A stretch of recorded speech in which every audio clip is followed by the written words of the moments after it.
guys, good afternoon. So yan ang adlaw guys, ko andi di amon desperas han patron.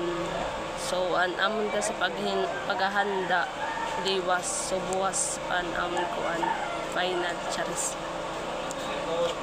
Then before kami magpakaon ng bisita, nasimbaan kami guys.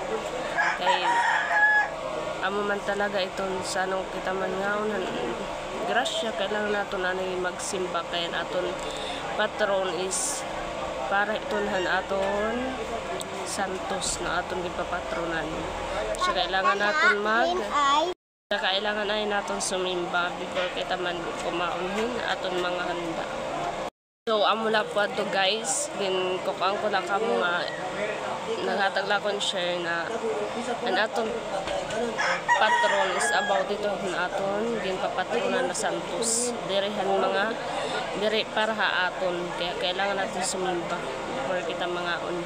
So natuhan man mamatron or din hinagtuminong-nong aton barangay, simbaan ni kita before kita kumaon aton mga blessing, kay kunwari aton Ginoo dere kita ini makatagamtaman aton mga grasya kung ano man at naabot aton ng mga blessing. Thank you so much Lord, and mga blessing na imo gyud paambit